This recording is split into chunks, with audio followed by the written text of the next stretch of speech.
예, 오늘의 모닝 브리핑 시작하겠습니다. 일단 지난 주말에 미증시는 물가 지표가 예상치에 부합하면서 다시 금리 인하 기대감이 살아났고 이것 때문에 이제 반등하는 그런 모습을 보였고요.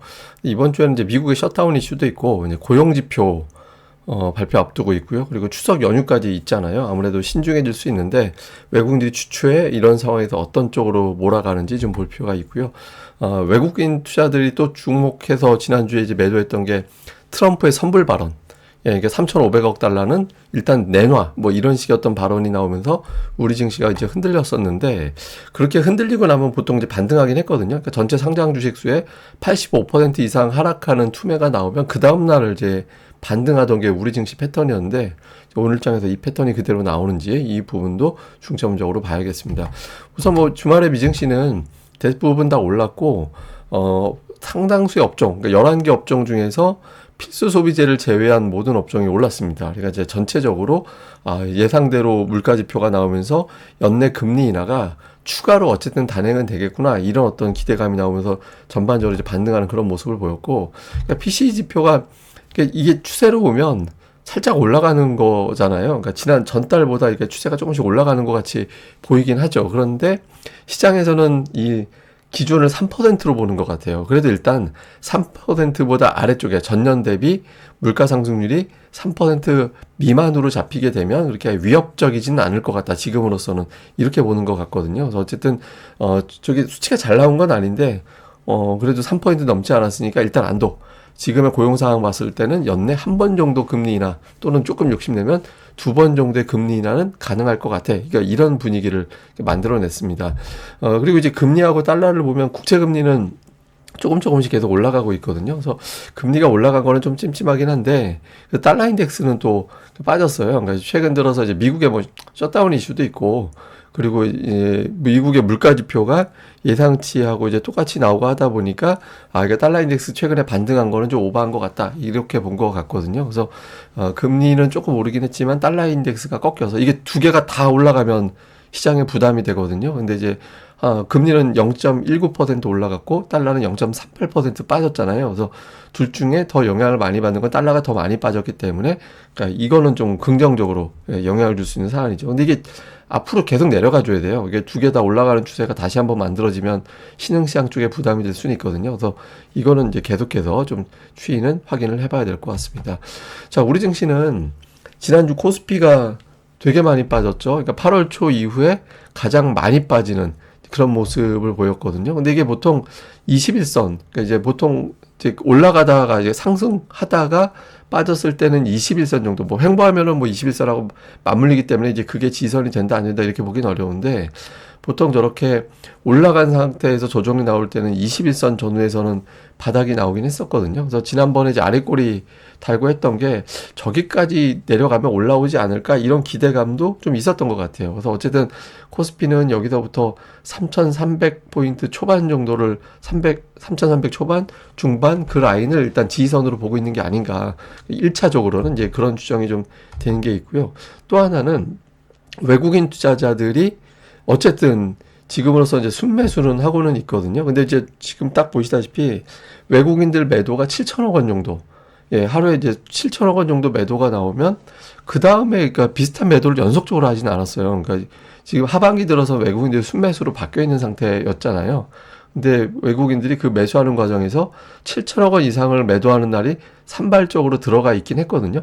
근데 그런 매도하고 나서 그 다음 날에는 매도 규모가 뚝 떨어지거나 뭐 그런 형태를 보였었거든요. 그러니까 보통 이제 뭐 하루 정도는 매도가 더 이어지긴 했는데 그 이후에는 뭐 다시 매수로 바뀌거나 아니면 매도 규모를 거의 지워내거나 이런 형태로 갔었거든요. 근데 이거는 그래서 오늘 되게 중요한 거예요. 그러니까 뭐 저렇게 했으니까 오늘 매도가 줄어드네. 그러면 이제 외국인들 다시 주중에 다시 매수로 바뀌고 연휴 이후에 매수하겠구나 이렇게 기대가 되는데 지난주 매도한 거 버금가게 오늘 대규모 매도를 한다. 그러면 이제 외국인 투자자들이 추석 연휴 전까지는 좀 어렵다. 한국 증시 어려울 거다. 이렇게 본다라고 봐야 되거든요. 그래서 오늘 장에서 외국인 투자자들이 하던 대로 할 거냐, 이번에는 조금 어렵다고 볼 거냐, 요거 오늘 장에서 좀 체크를 좀 해봐야 될 것 같고요.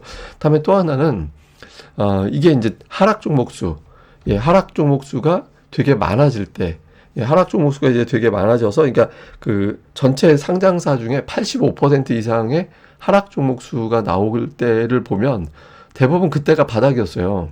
그게 이제 정확하게 바닥돼서 추세적으로 올라갔다 이걸 얘기하는 게 아니라 그날 바닥을 치고 한 며칠 정도는 기술적 반등을 하는 그런 모습이 반복이 됐었거든요. 그래서 이거 보시면 이게 요 선 딱 갔을 때, 이 선 돌파했을 때 보면 반짝이든 뭐 번쩍이든 좀 반등하는 시도들이 더 자주 나왔잖아요. 그래서 보통 저런 패턴이라면 이제 오늘장 정도에서는 지수가 좀 올라가고 상승 종목 수가 좀 늘어나고 이런 형태가 돼야 되거든요. 그래서 그러니까 이렇게 투매가 나오는데 이걸 안 받았다 이러면은 투매 몇 개 더 기다린다라게 되는 거잖아요. 그래서 오늘 장에서 어쨌든 좀 플러스로 마감하는지 여부가 되게 중요합니다. 근데 이게 플러스 마감이 되게 중요한 이유가 뭐냐면 코스닥 같은 경우가 일단 7월 이후에 이 정도의 조정은 사실은 계속 한 달에 한 번씩 나왔잖아요. 그러니까 한 6% 중반 정도의 조정이 매달 나오고 결국엔 다시 올라갔거든요. 근데 지금 현재 한 5.5% 정도 되니까 이론적으로 보면은 한 1% 이상 추가로 조정이 나올 수는 있어요. 근데 지금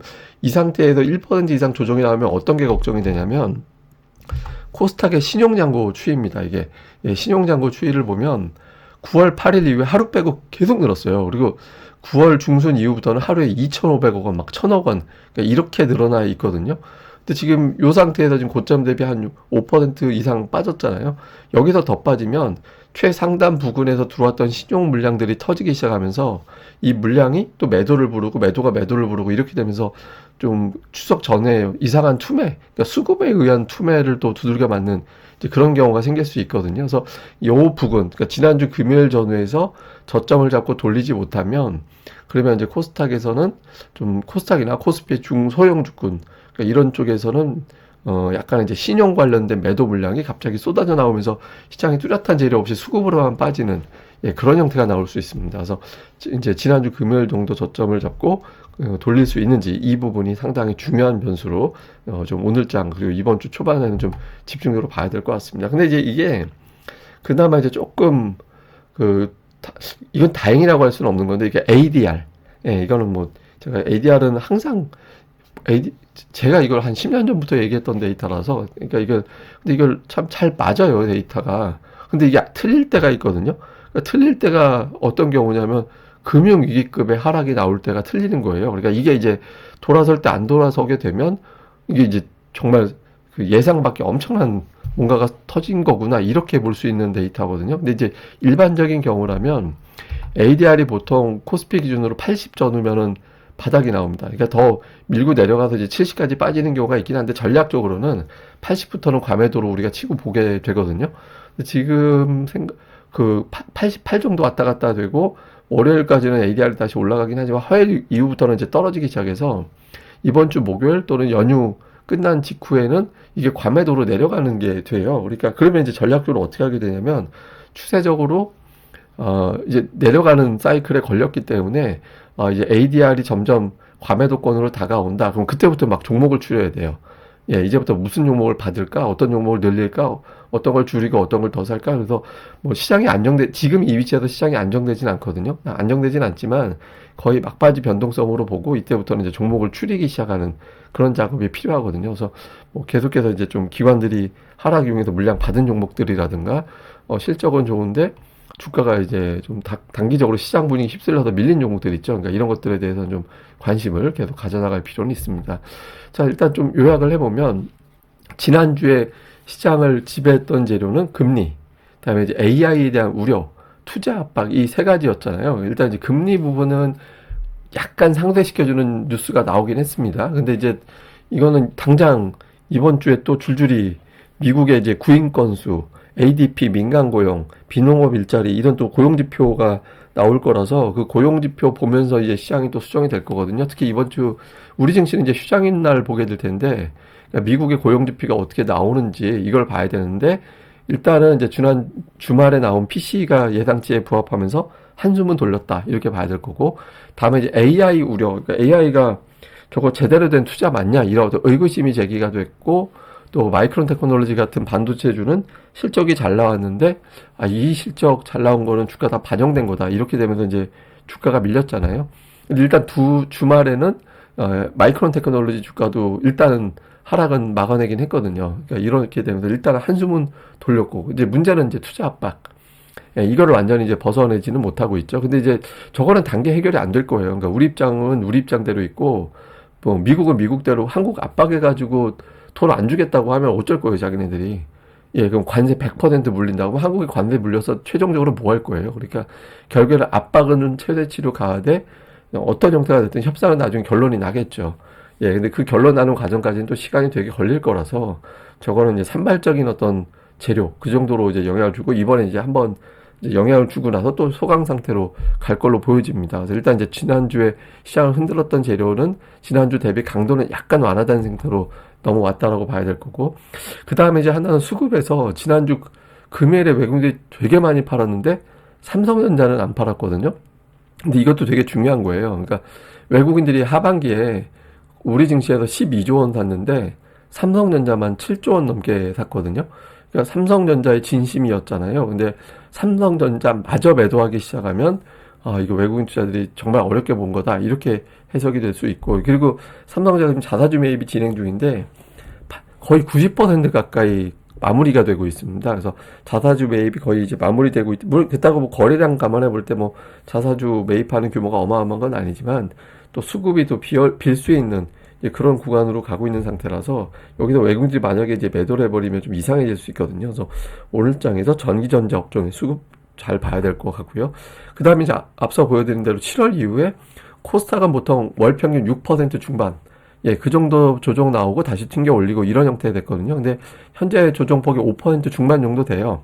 그러니까 더 빠지면 한 1% 정도 더 빠질 수는 있을 것 같긴 한데, 어쨌든 이 정도 수준에서 코스닥은 이제 지금에서 한 1.5% 안쪽, 그 안쪽 정도에서 저점을 잡고 돌리는 움직임이 나오지 않으면 앞서 말씀드린 대로 신용이 터질 수 있다. 그래서 이제 신용 문제 터질 수 있기 때문에 이제 코스닥은 단기 월화에 좀 돌리는 그런 시도가 상당히 좀 필요하다. 이렇게 봐야 될 거고요. 그리고 저는 이제 이때일수록 종목에 집중해야 된다라고 보는데, 이게 이제 뭐냐면 기관들이 지난주에 매수한 종목들이거든요. 일주일 동안. 근데 매수한 종목의 평균 매수가 대비 현재 수익률이 마이너스니까 퍼런텍이 되게 많잖아요. 그러니까 평균 매수가 대비 주가가 되게 많이 빠져 있어요. 보통 이게 정상적인 장에서 그러니까 최소 박스권 정도만 되면 기관들의 평균 승률이 한 70% 정도 되고요. 상승 국면에서는 85% 정도 되거든요. 지금 20% 왔다 갔다밖에 안 되잖아요. 20%, 25%. 그러니까 이거는 역으로 기회예요.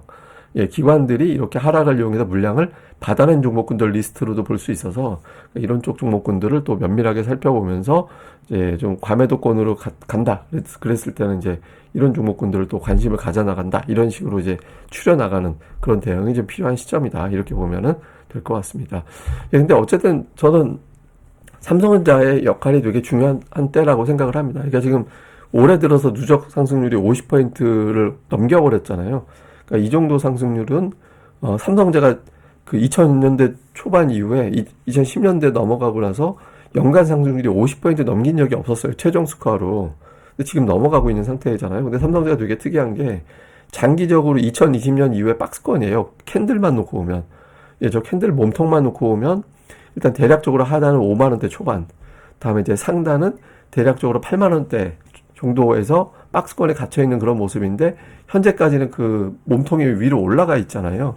그러니까 이제 삼성전자가 요 박스권을 갖다가 이제 버텨내면서 밀고 올라가면서 이제 몸통째로 치고 나가는, 그래서 궁극적으로 이제 하방 한 9만 원까지 밀고 나가는 그런 흐름을 만들어 줘야 되거든요. 그러니까 삼성전자가 근데 거기도 그런 흐름을 만들어내지 못하면 시장이 어려워지나 보다. 한국이 뭔가 좀 발목 잡히는 게 생겼구나. 그건 뭐 여러 가지가 될 수 있겠죠. 뭐 트럼프의 압박이 될 수도 있는 거고, 상법 개정이라든가 이런 것들에 대한 좀 의구심, 뭐 이런 것들이 또 제기될 수도 있는 거고, 여러 가지가 될 수 있는데, 어쨌든 그 답은 삼성전자로 찾아보자. 이게 버텨내고 외국인들 수급이 이어진다라면, 아예 그냥 단기적인 노이즈 계속 이렇게 가는 거고, 그렇지 않다라면 조금 뭔가 단기적으로 흔들겠다라는 목적이 있다라고 봐야 돼서, 삼성전자에 대한 흐름으로 우리가 계속 가늠을 해보고, 저도 그 내용 보면서 계속 내용을 정리해 드리도록 하겠습니다. 예, 또 하루 또 잘 보내시고요. 저는 또 다음에 뵙겠습니다. 이 방송 구독하기와 좋아요, 꼭 부탁드립니다. 감사합니다.